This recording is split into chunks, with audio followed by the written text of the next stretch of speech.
Sobre o que a gente vai conversar hoje aí com o pessoal? O que a gente vai falar? Hoje nós vamos conversar sobre a figura 17.1 da NBR 6118, que fala dos domínios de estado limite último de uma seção transversal. Aqui a gente usa para o dimensionamento para identificar em qual domínio de dimensionamento a gente faz para as peças sujeitas a solicitações normais. Basicamente, são as peças que estão sujeitas à flexão simples e flexão composta. E aí nós podemos citar os pilares, as vigas, as lajes e os tirantes. Boa, boa. Isso daí vale lembrar que é para estruturas de concreto, né, André? Concreto armado, né? Sim, esses domínios de flexão eles estão associados às peças de concreto armado, né? E para o desenvolvimento desses diagramas, nós precisamos também estabelecer algumas leis básicas, não, as hipóteses básicas para a aplicação do diagrama e também se associar esses diagramas às leis constitutivas dos materiais, tanto das leis constitutivas do aço quanto as leis constitutivas do concreto, que é o que nós vamos falar na nossa conversa de hoje. Bora lá, então. Bora lá. Bom, eu vou inicialmente, então, compartilhar aqui a nossa tela para a gente poder apresentar o diagrama e ir falando sobre cada um dos seus componentes. Deixa eu compartilhar aqui a tela. Nós temos aqui o diagrama da figura 17.1, em que nós identificamos os domínios de estado limite último de uma seção transversal. Esse diagrama ele foi retirado da NBR 6118, ainda na versão de 2014, e foi colocado aqui nessa tela para a gente poder explicar cada um desses domínios. Os domínios são essas regiões aqui, ó, em que a gente tem esses ângulos identificados como 1, 2, 3, 4, 4A e 5.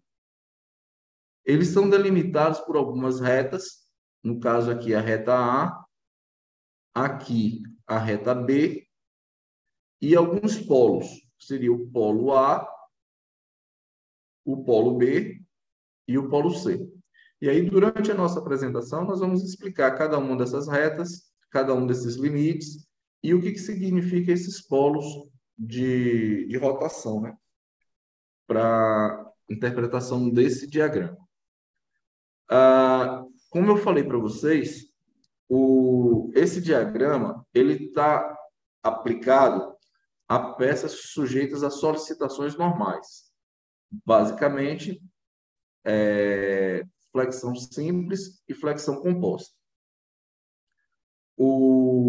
O elemento estrutural ele precisa ter uma relação L sobre D, L que significa o comprimento da peça, e D, a altura útil da peça, ele precisa ter essa relação maior do que 2.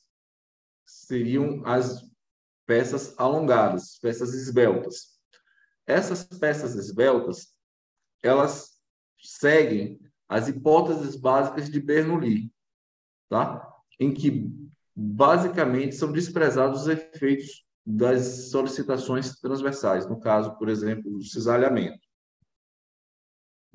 Sendo assim, as hipóteses básicas que seguem a teoria de Bernoulli, nós temos, em consequência disso, que seções planas permanecem planas após a deformação, o que faz com que a gente possa entrar num diagrama de deformações e considerar a proporcionalidade de deformações entre o encurtamento do concreto e o alongamento da armadura. E aí, a partir de semelhanças de triângulos, nós conseguimos fazer essa proporcionalidade de deformações e obter as deformações tanto no concreto quanto na armadura. O desprezo total pela resistência à tração do concreto, ou seja, só quem resiste à tração é o aço. E a aderência perfeita entre o aço e o concreto. de modo que a gente vai ter uma compatibilidade de deformações. O que significa isso? Que a deformação no aço ela é exatamente igual à deformação no concreto, tá? E com isso, se você alongou a armadura, você também está alongando o concreto.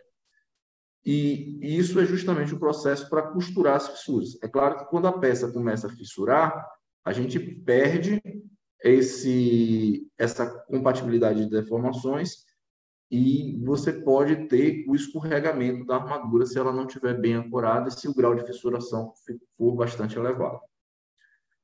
Ainda associado a esse diagrama dos domínios de estado limite útil, nós dependemos das leis constitutivas dos materiais.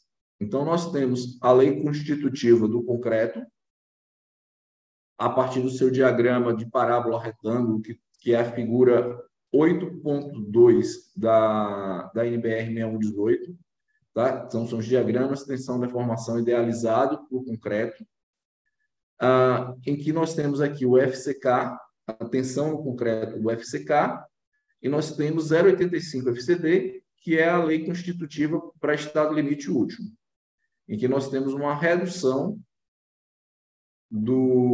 da tensão além da aplicação do coeficiente γc sobre o FCK.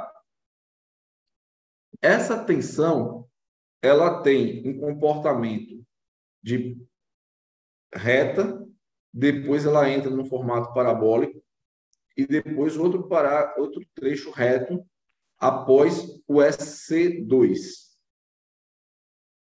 Tá? O SC2 ele vale 2 por mil para concretos com classe até 50 MPa.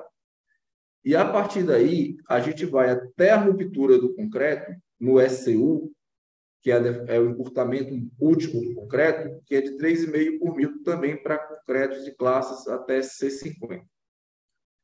Quando você tem classes de concreto acima de 50, do 55 até o 90, essas relações mudam um pouco, tá? Então, a gente precisa entrar nessa outra formulação aqui e esses valores aqui vão modificando, tá? Inclusive os valores aqui também do SC2 e do SCU, em função da classe de concreto que você está utilizando, tá? Então, você entra aqui com o valor do concreto em MPa, subtrai de 50, eleva a potência de 0,53, multiplica por 0,085 e soma com 2 por mil para achar o S2. E a mesma coisa, você subtrai 90 do FCK que você tem, divide por 100, eleva a quarta, multiplica por 35 por mil e depois soma com 2,6. E aí você vai chegar no valor do encurtamento máximo permitido por concreto, que vai entrar, esses dois valores vão entrar aqui, ó. O SC2 vai entrar nesse ponto aqui, e o SCU, o EPSILON-CU, né? A deformação máxima no concreto, o encurtamento máximo, vai entrar aqui no polo B. Já no aço, nós temos a lei constitutiva do aço, tá? Que é o diagrama bilinear de tensões e deformações para armadura passiva, né? Bilinear, em que eu tenho as deformações e as tensões. E aí a mesma coisa, eu tenho o FYK e eu vou trabalhar no estado limite último com FYD, que é o FYK dividido pelo coeficiente de segurança minorador de resistências do aço, que no caso é 1,15. Esse FYD, ele determina o ponto de escoamento, de tensão de escoamento da armadura, tensão de escoamento de cálculo, né, da armadura, e o EYD é a deformação de escoamento. A partir dessa deformação, o aço entrou em escoamento. Antes disso, ele não entra em escoamento. Ele está num trecho considerado linear. E esse diagrama ele é válido para os aços que tem um patamar de escoamento definido. E esse YD, ele varia em função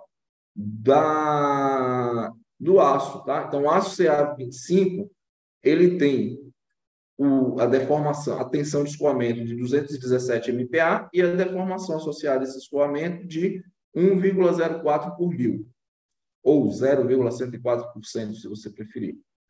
O aço CA50, esse valor do YD é 2,07 por mil, ou 0,207%, associado a uma tensão de escoamento de 435.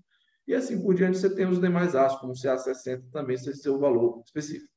Então, essa deformação de escoamento, ela está associada à resistência do aço, tá? À classe do aço.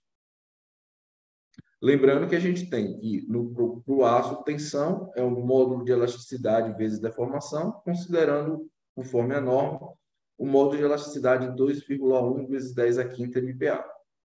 Tá? E a deformação de escoamento, ela é a deformação característica dividida pelo coeficiente de segurança, e o mesmo se aplica também para o FYK. Conhecendo as leis, as hipóteses básicas de Bernoulli, como eu falei, que esse diagrama se aplica às peças sujeitas a solicitações normais, flexão e flexão composta, considerando as leis constitutivas de ambos os materiais, do concreto e do aço, nós podemos entender que esse diagrama é uma representação das deformações que a gente tem numa seção eu tenho uma seção de concreto com armadura inferior, armadura superior. Eventualmente, eu vou aplicar uma força normal centrada ou excêntrica associada a momentos fletores, e essa seção vai se deformar de maneira plana. Então, a seção plana permanece plana, a seção plana permanece plana após a deformação. Tá?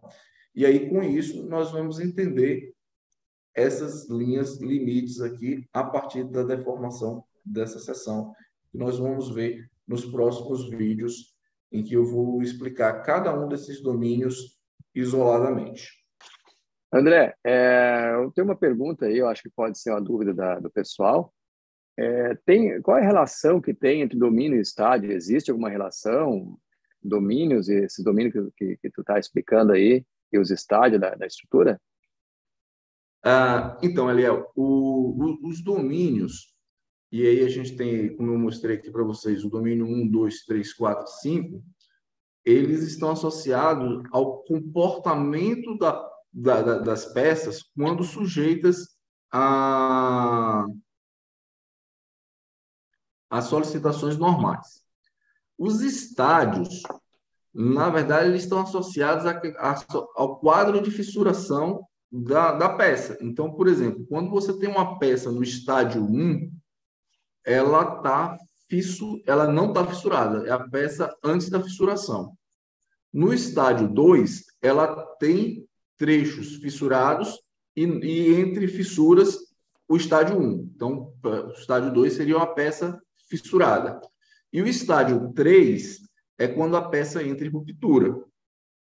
E você pode, eventualmente, ter situações de estádio 1, 2 e 3 em qualquer um dos domínios, né? Dependendo da intensidade das solicitações sobre essa peça. O estádio está relacionado com o concreto em si. É isso, né, André? É com o estado de fissuração do concreto, estágio de fissuração do concreto. Eu aproveito e convido vocês a ver os próximos vídeos que nós vamos lançar semanalmente, para que vocês possam entender cada um desses domínios individualmente, depois no contexto completo.